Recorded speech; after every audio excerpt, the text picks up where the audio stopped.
naman doon sa isla namin. Wala pong lumaban para sa kanya, si Glenn Song lang.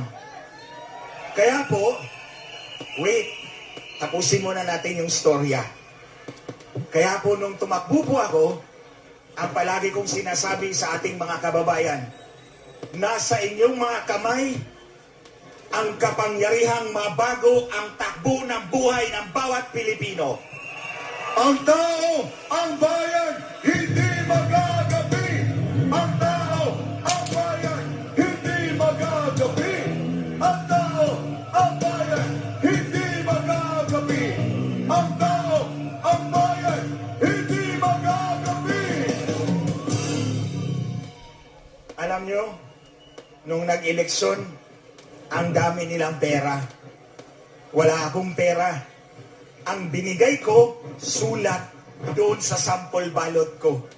Sinabi ko sa aking mga kababayan, ngayon pa lang, ako'y nagpapasalamat na sa tiwalang ibibigay nyo sa akin bukas sa araw ng eleksyon. The next day, I won.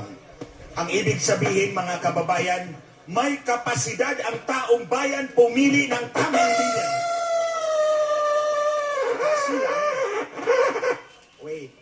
Kaso lang, dumating si Smartmatic at nagorgor ako. Kaya noon, naging kalaban ko si Smartmatic sa loob ng 14 na taon mula 2010 hanggang 2024. Hanggang si Smartmatic ang nagorgor na disqualify, di ba? Okay. Noong 2016, dinaya si Marcos. Sumigaw siya. Dinaya ako. Ako ang pinaharap nila sa mainstream at foreign media para i-explain kung paano dinaya si Marcos. Kaya mula noon, nagtrabaho ako sa kanila. Nagboluntaryo po ako sa kanila sa loob ng 6 na taon. Walang bayad kahit piso. Walang bayad kahit piso. Tinatawag kami, nagpapakain sa kanilang bahay, 1:00 ng umaga na ako nakakauwi. Pero walang bayad lahat yun. Noong 2018, nagtestigo ako sa Senado at sinabi ko, may 459 presinto na nagtatransmit na ng resulta isang araw bago ang halalan. 4 na buwan pagkatapos noon, pinatay ang aking personal aide and best friend ng 20 pulis. Tinorture at grinder ang 4 ng ngipin sa harap, kalahati na lang ang natira. In fairness naman sa mga Marcos, nagpadala ng bulaklak. Okay lang, walang problema. Nung nag-file na si Bongbong Marcos ng kanyang Certificate of Candidacy, tinawag ako ni Lisa Marcos. Ito ang opening line niya. Pwede bang pumunta ka sa headquarters kahit 2 beses lang isang araw? Ay, isang linggo. Sabi ko, walang problema. Kahit araw-araw pa, pupunta ako ng headquarters. Tas ito ang next na sabi niya, magkano ibabayad ko sa'yo? Wait! Sabi ko sa kanya, di ba magkatrabaho tayo ng 6 na taon, wala ka namang binayad sa akin kahit piso? Ba't ako magpapabayad ngayon? Tas ito ang sabi niya, di bali na, pag nanalo tayo, gagawin kitang komisyoner ng COMELEC. Natuwa ako doon kasi malilinis na natin ang ating election system. Mapatalsik ko na si Smartmatic. Sabi niya pagkatapos doon, gagawin kitang chairman. Okay lang, walang problema. December 10, 2021, 2 buwan pagkatapos nag-file ni Bongbong Marcos ng Certificate of Candidacy, tinext ako ng sekretary ni Lisa Marcos. Pinapapunta ka ni Lam, Lisa Araneta Marcos. Pinapapunta ka ni Lam sa address na to. May meeting kayo ng Smartmatic. Okay? Magmi-meeting daw kami at ang Smartmatic. Akala ko ba'y kalaban natin to? Okay. Doon sa meeting na yon, take note, walang representative si Sara Duterte. Ang representative na nandun sa meeting, kay Lisa Marcos at si Tambi. Si Tambaloslos. Magkakunsaba na yung dalawa noon pa.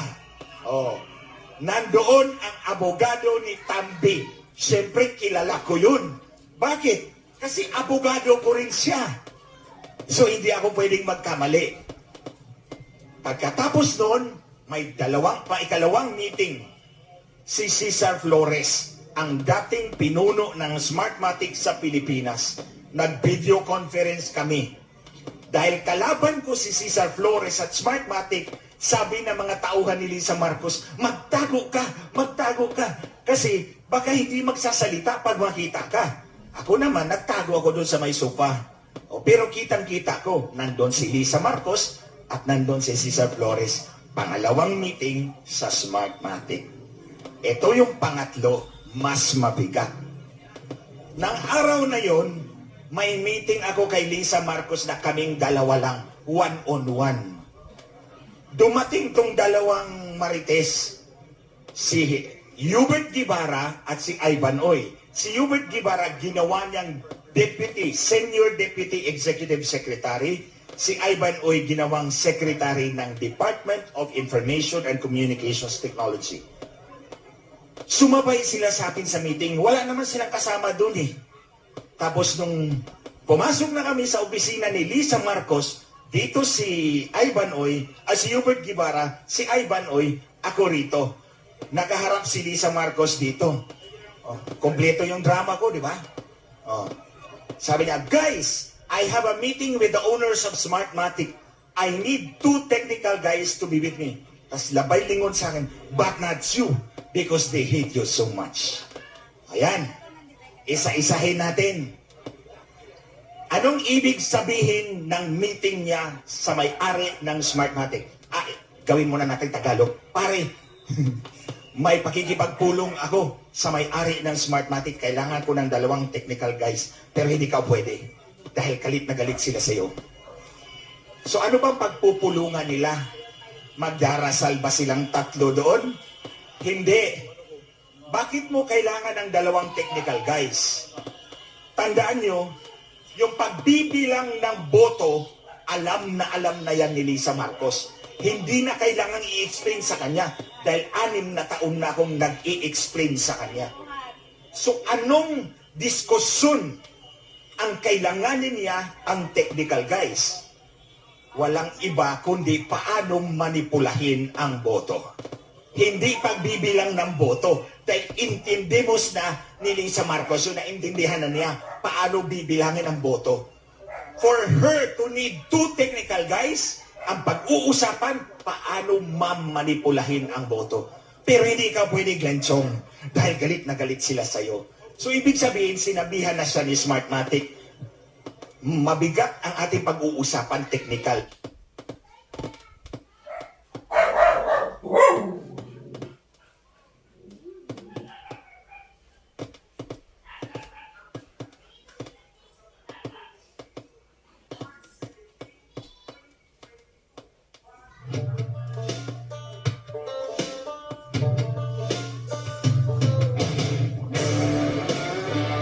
Of Smartmatic. Yun ang kamiting ni Lisa Marcos. So alam nyo, hindi na ako nag-apply nung umupo na sila sa Malacanang dahil alam ko nang binenta na ang ulo ko. Parang John the Baptist, pinugot kasi sumayaw si Salome sa harap ni Herodes. So hindi na ako nag-apply. Tumawag ang Malacanang, mag-apply ka na sa Comelec. Tapos 3 beses nila akong binaypas, hindi nila ako pinili. Hindi ako nagreklamo. Dahil alam kong binenta ako. Tapos, wala silang narinig sa akin, bumalik. Sabi nila, okay ba raw sa'yo? NTC commissioner ka. Alam nyo, mababang posisyon yon kaysa congressman. Pero tinanggap ko, dahil ang nasa isip ko, dudublihin ko yung free data ninyo. Pwpersahin ko ang telco for the same price, dapat doble yung free data na mga tao. Yun ang gusto kong mangyari. Hindi ko inisip na huhulihin ko sila sa kanilang dayaan. Yung pala, nagreklamo si Smartmatic. Pero, noong December 9, 2023, pinirmahan na ni Ngitbo. Bongit kasi ang tawag ni Lisa Marcos sa kanyang asawa. Ngitbo na lang kasi pangit din naman yung dalawa eh. So, pinirmahan ni Ngitbo yung aking appointment as NTC Commissioner. Nagreklamo si Comelec, bakit yan ang pinili ninyo? Pag siya ang komisyoner ng Comelec, hawak niya ang telco. Makikita niya ang pandaraya natin kasi dadaan sa telco yung transmission data. Ayun, binawi yung appointment ko. Tapos, wait, bumalik sila. May instruction kami kay Presidente. Pumili ka ng mga posisyon na bakante para doon ka ilagay. Sabi ko, no. Hindi na ako magpapalaro sa inyo. Tama na. 3 beses nyo na akong binaypas. Tapos ngayon, binigyan, binawi. Anong tingin nyo sa akin? Siguro nagkamali si Lisa Marcos. Akala niya, lahat ng Pilipino luluhod sa kanya para magkaroon ng posisyon. Not me! Ang tao, ang bayan, hindi magagabi. Ang tao, ang bayan, hindi magagabi. Ang tao, ang bayan, hindi magagabi. Ang tao, ang bayan, hindi magagabi. Yan ang pag-aakala ni Lisa Marcos na lahat ng Pilipino ay luluhod sa kanya para magkaroon ng posisyon. Sasampalin kitang babae ka. Hindi ako luluhod sa'yo. At hindi ko kailangan ang posisyon mo. Ang kailangan ko, malinis na halalan para sa sambayanang Pilipino. Ano ang sigaw ng bayan? Ang tao, ang bayan, hindi magagabi. Ang tao, ang bayan, hindi magagabi. Ang tao, ang bayan, hindi magagabi. Alam nyo, may hawak pa silang listahan ng mga posisyon eh. Sinabi ko, hindi ko titingnan yan. Sulit mo yan doon sa amo ninyo. Tapos nagtanong sila, ano bang gusto mo? Sabi ko, ito lang. Ilaglag nyo si Smartmatic publicly. Tapos i-disqualify niyo, i-blacklist niyo, quits na tayo. Hindi ko kailangan ng pera, hindi ko kailangan ng posisyon. Ilaglag mo lang si Smartmatic, quits na tayo. Tapos next meeting, hindi raw pwede magagawa ni Bongbong Marcos yun. Akala ko ba, sinabi mo dinaya ka ni Smartmatic. Sabi mo, ang binibenta ni Smartmatic ay dayaan system. Ngayon pala, ikaw na naman ang daraya. Sinungaling! Sinungaling! Sinungaling! Sinungaling! Sinungaling! Sinungaling!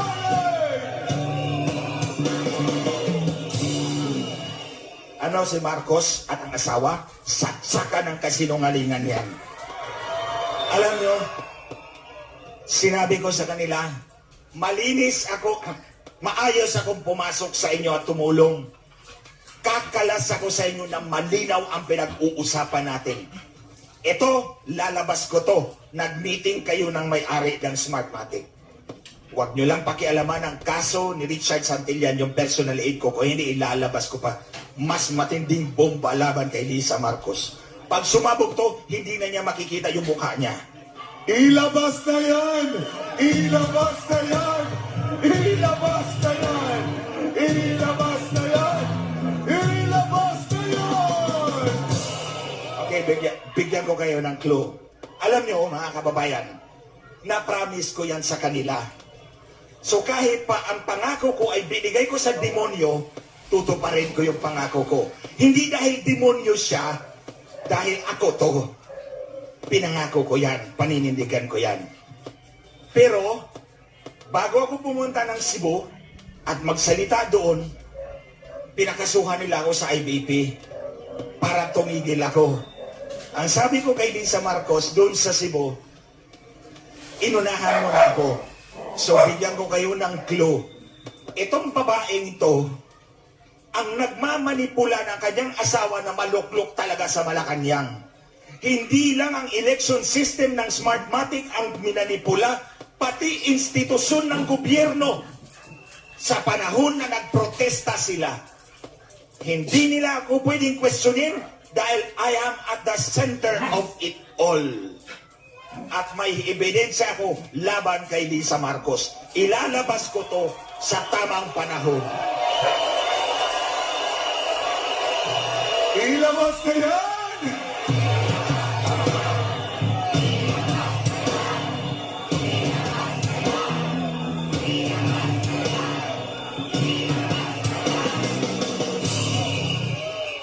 Okay, sige, continue. Mga kababayan, ito nga aking mga pinagsasabi rito, ha? Hindi ito galing lang sa bunganga ko. Nag-execute na ako ng sinumpaang salaysay. Pumunta talaga ako sa abogado at nanumpa doon sa aking sinalaysay. Nasa Facebook ko yan. You can download it. 15 pages na affidavit laban kay Lisa at Bongbong Marcos. Hindi ako aakyat dito sa entablado na hindi ko muna ginawa ang aking affidavit para walang lusot ang mga kalaban ng taong bayan.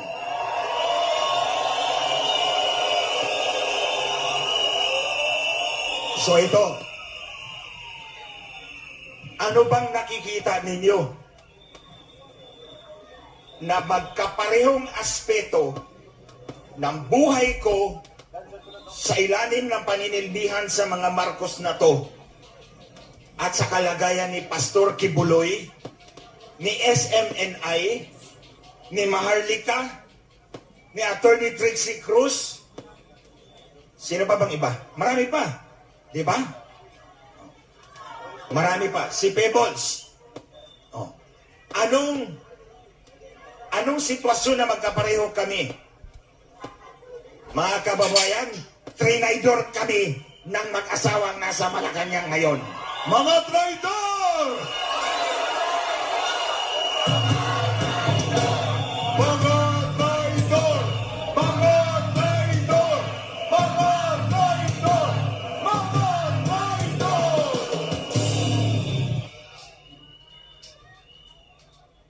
Ulitin ko, 3 meeting yan sa Smartmatic para masiguro na maiupo niya ang kanyang asawa sa Malacanang. Minanipula niya ang pinakamabigat na institusyon ng gobyernong ito para mailuklok niya ang kanyang asawa bilang Vice President at that time. So you see, hindi titigil si Lisa Marcos ngayon dahil nagwagi siya sa pagmamanipula ng election system natin. Hindi totoo na 31 million ang boto ni Bongbong Marcos. Excuse me. Hindi pala Bongbong Marcos. Bobong Marcos.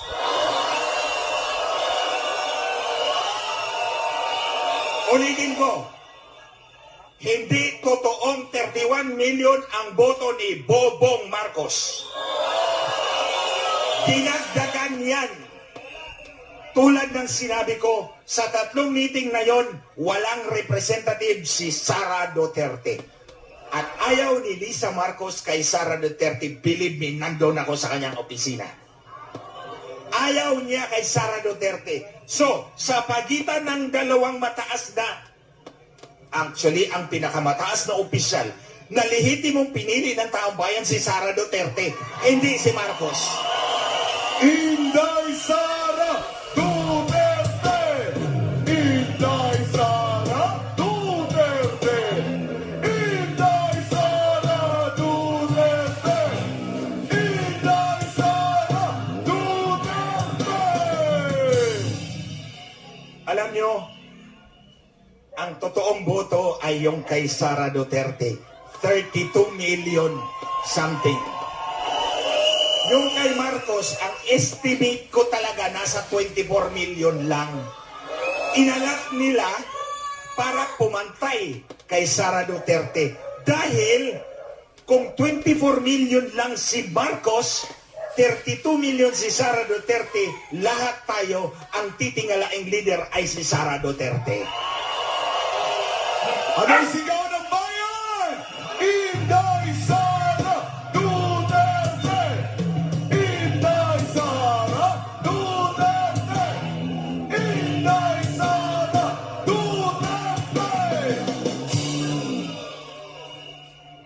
Okay. So, kaya, huwag tayong maniwala na 31 million mahigit ang boto ni Bobong Marcos. In-adjust yan ni Smartmatic.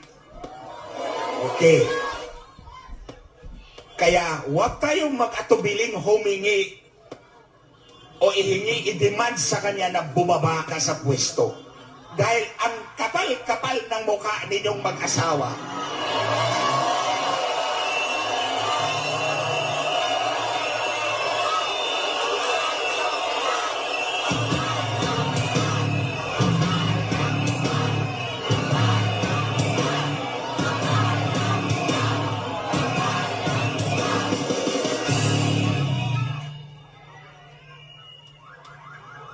Ewan ko lang kung tatablan ang mga mukha nitong dalawang ito sa sigaw nating lahat. Pero, let's keep fighting. Ito. Sandali lang, hindi pa ako tapos. Saan ba? Okay. Dito tayo sa private initiative ni Lisa Marcos. Alam nyo, deep in my heart, I know na hindi nanalo si Sandro Marcos.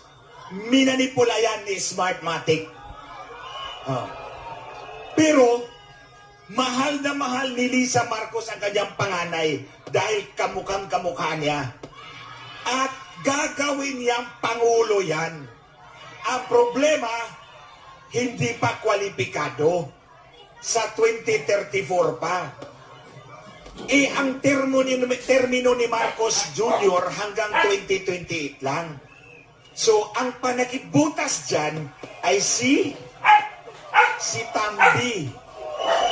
Actually, ang tawag ko sa kanya, hindi lang tambalos-los, pato.